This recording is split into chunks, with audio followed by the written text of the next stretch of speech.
آج کی اس تفصیلی جائزے میں ہم نہج البلاغہ کے چند ایسے حکیمانہ کاملات پر غور کریں گے جو انسان کو دنیا اور آخرت کی حقیقت سے آگاہ کرتے ہیں۔ جی، اور یہ ایک بہت ہی گہرا اور روح پرور موضوع ہے۔ بالکل، اور ہمارا مقصد آج صرف ان الفاظ کو پڑھنا نہیں ہے بلکہ ان کی گہرائی میں اتر کر یہ سمجھنا ہے کہ یہ پیغام آج کے دور کے انسان کے لیے مطلب انسانیت کے لیے کتنا اہم ہے۔ بالکل درست کہا آپ نے۔ یہ متن بظاہر بہت مختصر سا ہے، لیکن اس میں انسانی نفسیات اور اس غفلت کے پردے کا بہت ہی گہرا تجزیہ کیا گیا ہے۔ جی اچھا، متن کے بالکل ابتدائی حصے کو اگر ہم دیکھیں تو وہاں ایک بہت ہی لرزہ خیز دعویٰ کیا گیا ہے۔ الفاظ کچھ یوں ہیں کہ جن چیزوں کو تمہارے مرنے والوں نے دیکھا ہے اگر تم بھی دیکھ لیتے تو گھبرا جاتے۔ ہاں، یہ واقعی انسان کو اندر سے جھنجھوڑ دینے والی بات ہے۔ یعنی ہم روزمرہ کی زندگی میں اس طرح مصروف ہو جاتے ہیں کہ ہمیں لگتا ہے کہ بس جو کچھ ہم دیکھ رہے ہیں، جو کچھ ہم چھو رہے ہیں، وہی حقیقت ہے۔ صحیح، تب فکر کے مطابق اگر ہم دیکھیں تو یہ موت کے فوراً بعد کا مرحلہ ہے جسے برزخ کہا جاتا ہے۔ واہ، مطلب وہ درمیانی مرحلہ جہاں اصل حقائق سامنے آنا شروع ہو جاتے ہیں۔ بالکل ایسا ہی ہے، موت کے بعد جب وہ پردہ اٹھتا ہے تو برزخ کی حقیقتیں اشکار ہو جاتی ہیں۔ تب انسان دیکھتا ہے کہ وہ جس دنیا کو حقیقت سمجھ رہا تھا وہ تو محض ایک وہم تھا۔ اسے سمجھنے کے لیے نہ میرے ذہن میں ایک تشبیہ آئی ہے۔ جی بتائیں۔ اسے یوں سمجھیں کہ ہم سب انسان ایک بہت بڑے تھیٹر کے اندر موجود ہیں۔ اسٹیج پر ایک ڈرامہ چل رہا ہے جس میں ہم پوری سنجیدگی کے ساتھ کردار ادا کر رہے ہیں۔ کسی کو بادشاہ کا کردار ملا ہے، کسی کو فقیر کا۔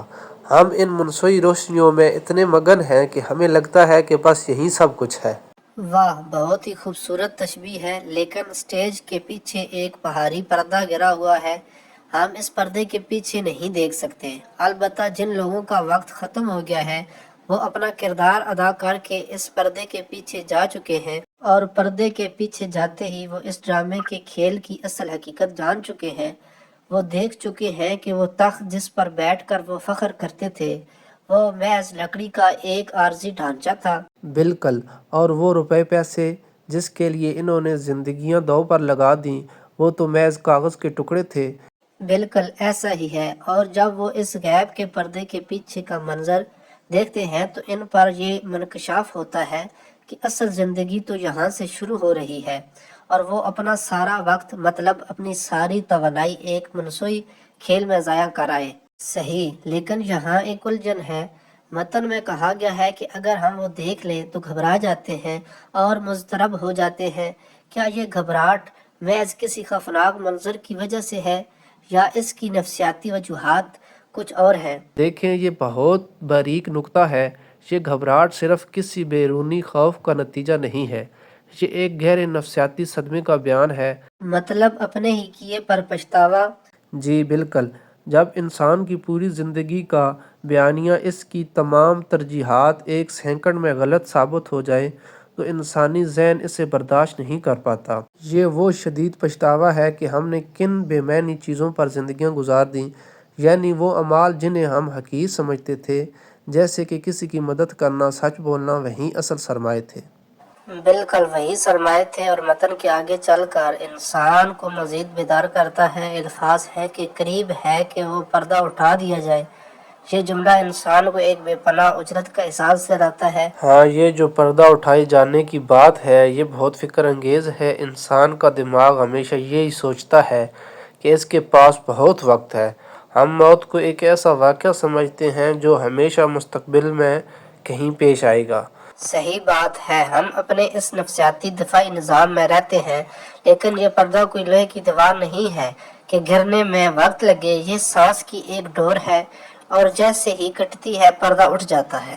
اچھا، تو یہاں ایک اور سوال پیدا ہوتا ہے، اگر یہ پردہ اتنی جلدی اٹھنے والا ہے تو کیا اس دنیا میں رہتے ہوئے نظام کائنات ہمیں کوئی اشارہ نہیں دیتا؟ مطلب متن میں ہے کہ میں سچ کہتا ہوں کہ عبرتیں بلند آواز سے پکار چکی ہیں اور تمہیں ڈرانے والی چیزوں سے دمکایا جا چکا ہے، اور یہی وہ مقام ہے جہاں امام علی علیہ السلام انسان کو جھنجھوڑ رہے ہیں۔ نظام کائنات اندھا یا گونگا نہیں ہے، تاریخ دیکھ لے، بڑی بڑی حکومتوں کا زوال، کھنڈرات ہے، یہ سب کائنات کی وہ بلند آوازیں ہیں جو چیخ چیخ کر کہہ رہی ہیں کہ یہ دنیا فانی ہے، لیکن ایک منٹ رکیں، اگر یہ آوازیں واقعی اتنی ہی بلند ہیں تو پھر ہم انسان انہیں سن کیوں نہیں پاتے؟ مطلب اگر سائرن اتنی تیز بج رہا ہے تو کوئی سو کیسے سکتا ہے؟ یہ ایک زبردست سوال ہے اور اس کا جواب ہماری اپنی نفسیات میں ہے، مسئلہ آواز کی بلندی میں نہیں ہے۔ ہم نے اپنے ارد گرد شور کا، غفلت کا ایک ایسا ماحول چڑھا لیا ہے کہ ہم اصل آواز کو فلٹر کر دیتے ہیں۔ یعنی ہم خود نہیں سننا چاہتے؟ بالکل، انسان فطرتاً وہ سچائی قبول کرنے سے بھاگتا ہے جو اس کی موجودہ آرام دہ حالت کو چیلنج کرے۔ ہم جب کسی جنازے پر جاتے ہیں تو موت کی حقیقت دیکھتے ہیں، لیکن واپسی پر ہم دنیاوی کاموں میں الجھ جاتے ہیں۔ صحیح صحیح، ہم موت کو محض ایک حادثہ سمجھ لیتے ہیں جو کسی اور کے ساتھ پیش آیا۔ جی، ہم ان نشانیوں کو اتفاق کا نام دے کر نظر انداز کر دیتے ہیں کیونکہ وہ آوازیں ہمارے نفس کو بے چین کرتی ہیں۔ تو اس کا مطلب ہے کہ اندھا پن ان نشانیوں میں نہیں بلکہ ہماری اپنی نیت میں شامل ہے۔ ہم خود نہیں دیکھنا چاہتے، اور خطبے کا اگلا حصہ بالکل اسی کیفیت کی بات کرتا ہے کہ اگر تم بنائے چشم رکھتے ہو تو تمہیں دکھایا جا چکا ہے، اور ہدایت کی طلب ہے تو تمہیں ہدایت کی جا چکی ہے۔ اسے تھوڑا واضح کریں گے۔ دیکھیں، ہدایت کوئی ایسی چیز نہیں جو زبردستی آپ کے دماغ میں ڈال دی جائے۔ عربی الفاظ میں بصرتم ان ابصرتم، یعنی تمہیں بصیرت دے دی گئی ہے، لیکن شرط یہ ہے کہ تم خود دیکھنا چاہو۔ مادی آنکھیں تو سب کے پاس ہیں، لیکن حق کو دیکھنے کے لیے جس اندرونی آنکھ کی ضرورت ہے وہ صرف سچی طلب سے کھلتی ہے۔ ہاں بالکل، یہ بہت گہری بات ہے۔ مطلب نشانیاں موجود ہیں، بصیرت بھی دی گئی ہے، لیکن فیصلہ انسان کے ہاتھ میں ہے کہ وہ حق کو قبول کرتا ہے یا نہیں۔ جی بالکل، ہدایت جبری نہیں ہے۔ قرآن اور اہل بیت کی تعلیمات میں بھی یہی اصول ہے کہ انسان کو رستہ دکھا دیا گیا ہے۔ اب شکر گزار بننا یا ناشکرہ ہونا اس کا اپنا انتخاب ہے۔ اچھا، اس جدید اور مصروف دور میں انسان یہ طلب کیسے پیدا کرے؟